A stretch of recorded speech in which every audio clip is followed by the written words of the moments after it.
Assalamualaikum warahmatullahi wabarakatuh. Selamat pagi anak-anak. Bagaimana kondisinya? Semoga dalam kondisi sehat semua. Amin. Untuk pagi hari ini kita akan melanjutkan pembelajarannya, yaitu tema 1, subtema 3, pembelajaran 4. Sebelum kita mulai, marilah kita berdoa menurut agama dan kepercayaan masing-masing. Untuk KD-nya yaitu IPS KD 3.1, PPKN KD 3.1, dan Bahasa Indonesia KD 3.1. Adapun tujuan pembelajarannya, yang pertama, dengan mengamati gambar pada peta, siswa dapat menyebutkan asal daerah beberapa identitas budaya secara peduli. Yang kedua, dengan mengamati peta, siswa dapat menyebutkan nama bandara dan pelabuhan yang ada di Indonesia secara percaya diri. Yang ketiga, dengan membaca, siswa mengidentifikasi pengaruh kondisi geografis Indonesia terhadap budaya masyarakat secara bertanggung jawab. Yang keempat, dengan mengamati gambar, siswa dapat mengidentifikasi perilaku yang sesuai dan tidak sesuai dengan nilai-nilai Pancasila secara disiplin. Yang kelima, dengan membaca, siswa dapat menemukan ide pokok bacaan secara percaya diri. Ya, itulah tujuan pembelajaran untuk pagi hari ini. Perhatikan dan dengarkan nyanyian nenek moyangku berikut ini.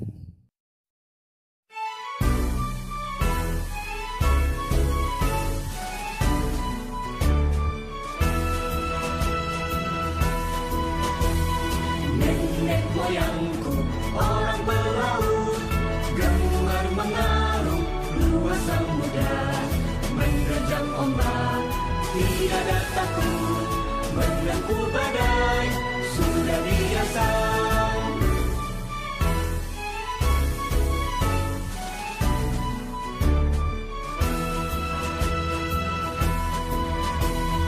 Angin bertiup, layar berkembang, ombak berdebur di tepi pantai. Pemuda berani bangkit sekarang, ke laut kita beramai-ramai.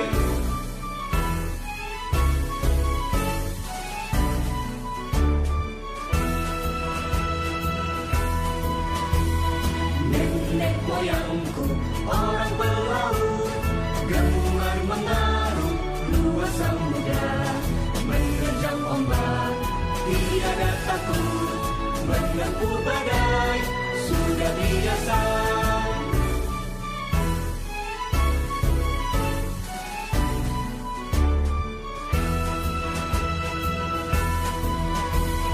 Angin bertiup, layar berkembang, ombak berdebur di tepi pantai.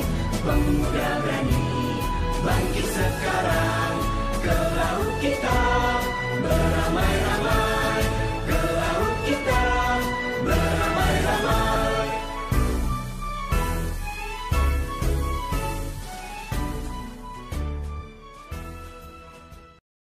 Ya, itulah tadi lagu tentang nenek moyangku. Selanjutnya kalian perhatikan bacaan tentang kapal pinisi, kapal penjelajah dunia. Kapal pinisi adalah sebuah kapal layar kebanggaan masyarakat Sulawesi Selatan, bahkan juga menjadi kapal kebanggaan bangsa Indonesia. Ketangguhan dan ketenaran kapal ini telah terdengar di seluruh penjuru dunia. Sudah sejak sekitar abad 14, kapal pinisi berlayar dan menjelajah samudra di seluruh dunia. Konon kapal pinisi ini diambil dari nama seorang yang bernama Pinisi. Suatu ketika dia berlayar melewati pesisir pantai Bira. Dia melihat rentetan kapal di laut. Kemudian dia menegur salah seorang nahkoda kapal tersebut bahwa layar yang digunakannya masih perlu diperbaiki. Sejak saat itu, orang Bira berpikir dan mendesain layar sedemikian rupa dan akhirnya berbentuk layar pinisi yang seperti sekarang ini.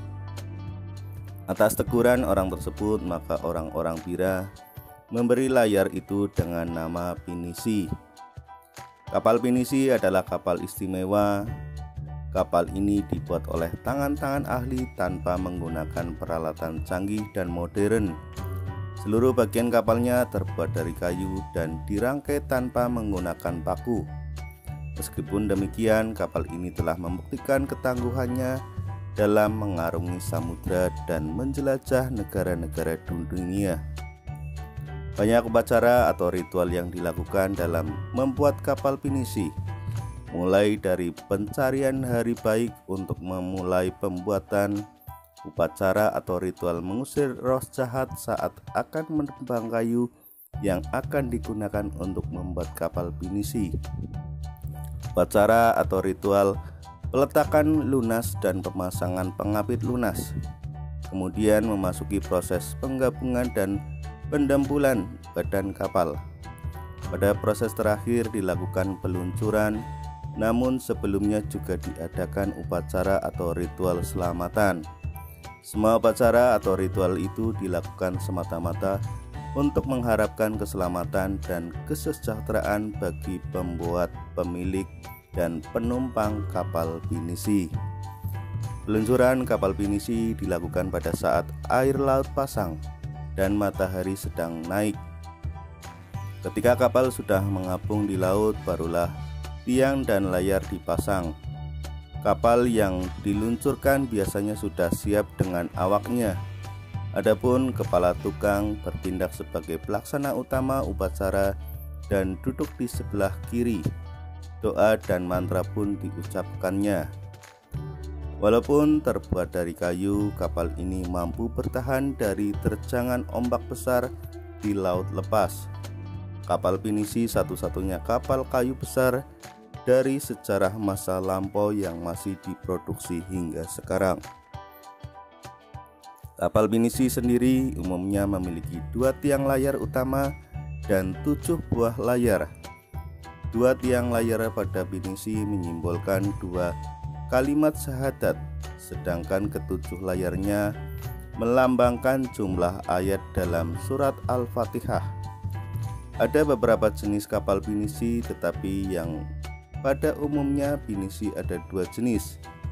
Yang pertama yaitu lamba atau lambo, merupakan pinisi modern yang dilengkapi dengan motor diesel atau PLM.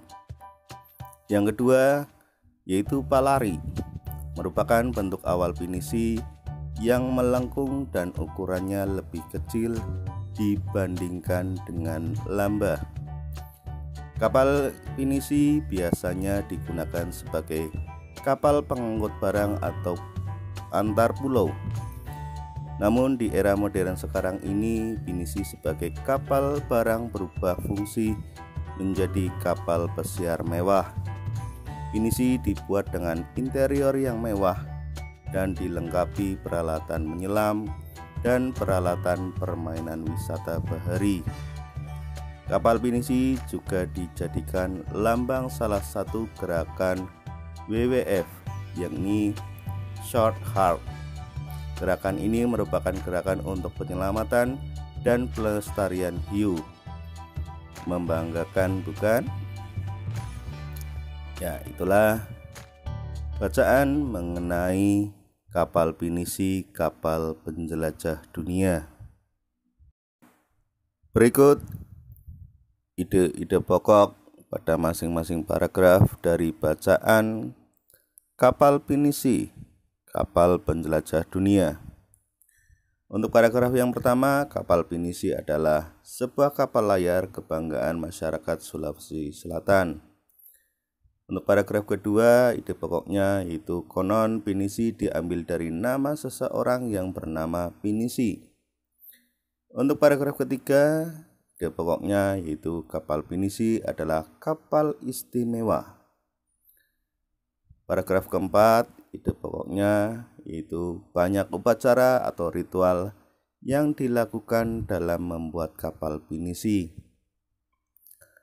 Paragraf kelima, ide pokoknya yaitu peluncuran kapal pinisi dilakukan pada saat air laut pasang dan matahari sedang baik. Paragraf keenam, ide pokoknya yaitu walaupun terbuat dari kayu, kapal ini mampu bertahan dari terjangan ombak besar di laut lepas. Untuk paragraf 7, kapal pinisi sendiri umumnya memiliki 2 tiang layar utama dan 7 buah layar. Untuk paragraf ke-8, ide pokoknya yaitu ada beberapa jenis kapal pinisi, tetapi yang pada umumnya pinisi ada 2 jenis, yaitu lambat dan palari. Untuk paragraf ke-9, ide pokoknya kapal pinisi berubah fungsi yang tadinya sebagai kapal pengangkut barang, sekarang menjadi kapal pesiar mewah. Dan paragraf yang ke-10, ide pokoknya yaitu kapal pinisi juga dijadikan lambang salah satu gerakan WWF, yakni South Heart. Selanjutnya, kalian perhatikan bacaan berikut. Pengaruh kondisi geografis Indonesia sebagai negara maritim terhadap budaya masyarakat. Kondisi geografis berupa kepulauan yang terdiri atas lebih dari 13.000 dan tersebar dari Sabang sampai Merauke, mengakibatkan beragamnya budaya bangsa Indonesia. Masing-masing daerah atau pulau memiliki budayanya masing-masing yang berbeda dengan daerah satu pulau dan yang lainnya. Masyarakat Indonesia terdiri atas ratusan suku bangsa yang tersebar di lebih dari 13.000 pulau. Setiap suku memiliki karakteristiknya masing-masing, salah satunya budaya. Budaya antar suku bangsa satu dengan yang lain juga berbeda-beda, seperti bahasa, adat istiadat, tradisi, sistem kepercayaan, dan sebagainya. Ciri keberagaman budaya lokal Indonesia dapat dilihat dari hal-hal sebagai berikut. Yang pertama yaitu keragaman suku bangsa. Nenek moyang bangsa Indonesia berasal dari Yunan, Cina Selatan. Mereka bermigrasi kemudian bercampur dengan penduduk indigenous dan Indo-Aryan dari Asia Selatan. Kemudian terus berkembang hingga membentuk suku-suku bangsa. Suku bangsa di Indonesia diklasifikasikan menjadi 19 suku bangsa induk. Yang kedua yaitu keberagaman bahasa. Indonesia masuk ke dalam rumpun bahasa Austronesia, yaitu Australia dan Asia. Rumpun ini terbagi menjadi 2 subrumpun lagi, yakni bahasa Austronesia Barat dan Indonesia atau Melayu dan bahasa Austronesia Timur atau Polinesia. Dari subrumpun bahasa tersebut masih terbagi lagi ke dalam wilayah-wilayah bahasa. Yang ketiga yaitu keberagaman religi. Indonesia memiliki keberagaman agama atau kepercayaan. Di Indonesia terdapat 6 agama yang diakui secara resmi oleh pemerintah, yakni Islam, Katolik, Kristen, Hindu, Buddha, dan Konghucu. Selain itu juga berkembang aliran-aliran kepercayaan. Yang keempat, keberagaman seni dan budaya. Suku bangsa yang beragam di Indonesia tentu menghasilkan kebudayaan yang beragam pula. Salah satu wujudnya adalah kesenian, baik seni sastra, seni tari, seni musik, seni drama, atau pertunjukan seni rupa, dan lain sebagainya. Keberagaman budaya memberikan manfaat bagi bangsa kita. Misalnya dalam bidang bahasa, kebudayaan daerah yang berwujud dalam bahasa daerah dapat memperkaya perbendaharaan istilah dalam bahasa Indonesia. Sementara itu, dalam bidang pariwisata, potensi keberagaman budaya dapat dijadikan sebagai objek dan tujuan wisata sehingga bisa menghasilkan devisa bagi bangsa. Pemikiran yang timbul dari sumber daya di daerah-daerah bisa menjadi acuan bagi pembangunan nasional. Adapun dampak dari segi kebudayaan diantaranya ialah sebagai berikut. Yang pertama, karena mudahnya pengaruh luar masuk ke Indonesia, maka masyarakat Indonesia lebih mengenal budaya asing. Seperti dalam bidang musik, masyarakat Indonesia lebih tahu musik luar seperti hip hop, jazz, rock and roll daripada lagu daerah seperti karawitan atau gambang kromong. Tidak hanya pada lagu, budaya lain seperti tari-tarian dan bahasa pun mulai luntur. Yang kedua, tontonan dan adegan dalam film yang kurang bahkan tidak pantas membawa efek buruk bagi bangsa Indonesia. Sebagian besar adegan tersebut ditiru oleh artis-artis dalam negeri dan masyarakat menganggapnya sebagai gaya hidup, semacam pusat gaya yang perlu ditiru terutama oleh anak muda. Padahal itu membuat turunnya nilai moralitas bangsa. Yang ketiga, dikenalnya kebudayaan Indonesia akibat ramainya perdagangan dan pariwisata yang ada di Indonesia. Yang keempat, timbulnya beraneka ragam kebudayaan dan adat akibat pengaruh luar. Contohnya, wayang di Jawa yang terinspirasi dari cerita dari India dan hukum adat di Aceh yang terpengaruh oleh hukum Islam. Kemudian kalian amati gambar yang ada di bawah ini. Berilah tanda centang jika gambar menunjukkan budaya asli Indonesia. Kemudian berilah tanda silang jika gambar yang menunjukkan budaya hasil dari percampuran atau peleburan dengan budaya dari luar negeri. Berikut contoh identitas budaya daerah dengan provinsi asalnya.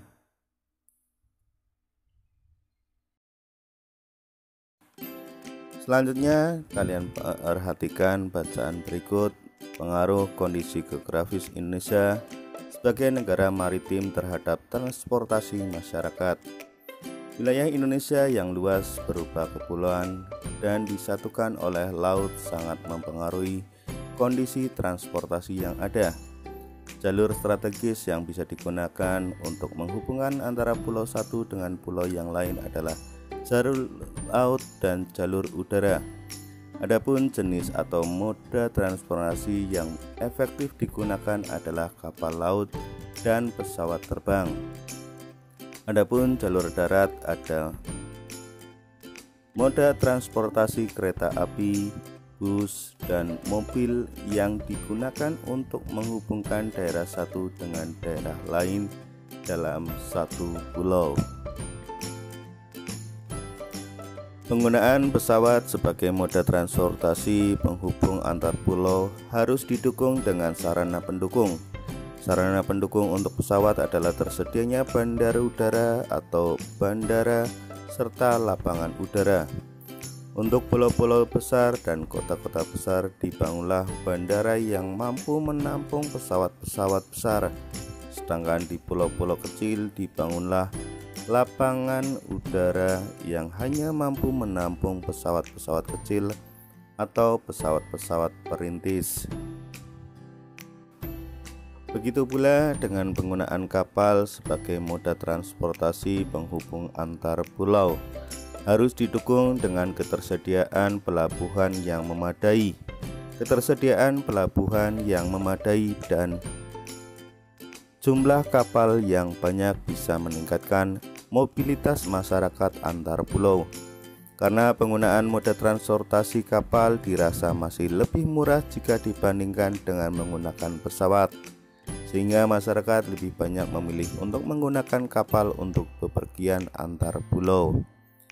Jika penyediaan dan penggunaan moda transportasi antar pulau memadai akan sangat membantu kehidupan masyarakat. Mengingat luas wilayah Indonesia yang sangat luas dan berupa kepulauan, sehingga mempengaruhi pemerataan program pembangunan dan hasil-hasilnya, sehingga kemajuan tidak hanya berpusat pada daerah-daerah tertentu saja. Ada daerah yang sangat maju, namun ada daerah yang masih sangat tertinggal. Harga barang kebutuhan di suatu pulau berbeda dengan harga kebutuhan di pulau lain. Hal tersebut merupakan contoh kecil dampak negatif kondisi geografis bangsa Indonesia sebagai negara maritim atau kepulauan. Adapun dampak positifnya khususnya bagi perkembangan alat transportasi adalah terpacunya bangsa Indonesia untuk membangun dan mengembangkan industri pesawat dan perkapalan. Berdasarkan peta jalur penerbangan antar pulau di Indonesia, berikut contoh nama provinsi dan nama bandara atau lapangan udaranya. Yang pertama ada Banten di Jakarta, yaitu Bandar Udara Internasional Soekarno-Hatta. Yang kedua ada Bali, yaitu Bandar Udara Ngurah Rai. Yang ketiga ada Surabaya, yaitu Bandar Udara Internasional Juanda. Keempat, Makassar atau Sulawesi Selatan, yaitu Bandar Udara Internasional Hasanuddin. Yang kelima, di Medan, Sumatera Utara, yaitu Bandar Udara Internasional Kuala Namu. Dan yang keenam, yaitu Daerah Istimewa Yogyakarta. Nama bandaranya yaitu Bandar Udara Internasional Adi Sucipto. Selanjutnya, dari peta jalur antar pulau di Indonesia, berikut contoh nama-nama pelabuhan besar yang ada di Indonesia. Seperti di Jawa Tengah atau Semarang, yaitu Pelabuhan Tanjung Emas. Yang kedua, di Jawa Barat atau Jakarta, yaitu Pelabuhan Tanjung Priuk. Yang ketiga, di Jawa Timur atau di Surabaya, yaitu Pelabuhan Tanjung Perak. Yang keempat, yaitu di Sumatera, Lampung, itu Pelabuhan Bakahuni. Yang kelima, yaitu di Kalimantan, Banjarmasin, yang dinamakan Pelabuhan Trisakti. Dan yang keenam, itu di Sulawesi, nama pelabuhannya ada Bitung dan Gorontalo. Selanjutnya, amatilah perilaku orang-orang yang ada di sekitar kalian. Tulislah contoh kegiatan pengambilan keputusan bersama yang sesuai dengan nilai-nilai Pancasila. Contohnya, lokasinya di sekolahan. Kegiatan pengambilan keputusan bersama contohnya yaitu pemilihan ketua kelas. Selanjutnya, lokasi di rumah, di masyarakat, dan bangsa dan negara. Silakan kalian berikan contohnya kegiatan-kegiatan pengambilan keputusan bersama sesuai dengan lokasi atau cakupan pengamatan. Nilai-nilai luhur yang terkandung dalam sila-sila Pancasila apabila diamalkan akan menjamin kehidupan dalam berbangsa dan bernegara dengan lebih baik. Indonesia pun akan semakin disegani oleh bangsa-bangsa lain di dunia. Perasaan menjadi satu kesatuan sebagai bangsa Indonesia juga merupakan salah satu amanah dari Pancasila. Pancasila yang merupakan dasar negara menghendaki semua unsur dalam bangsa menjadi satu kesatuan layaknya sila-sila dalam Pancasila. Layaknya papan catur berbeda warna terkotak-kotak namun membentuk satu kesatuan yang tidak bisa dipisahkan. Jika ada satu yang terpisah atau terlepas, papan catur tersebut tidak akan lagi bisa berfungsi. Ya, demikian pembelajaran untuk pagi hari ini. Semoga dapat bermanfaat untuk kalian semua. Tetap semangat dan terus belajar meski masih belajar di rumah. Aku akhiri. Wassalamualaikum warahmatullahi wabarakatuh.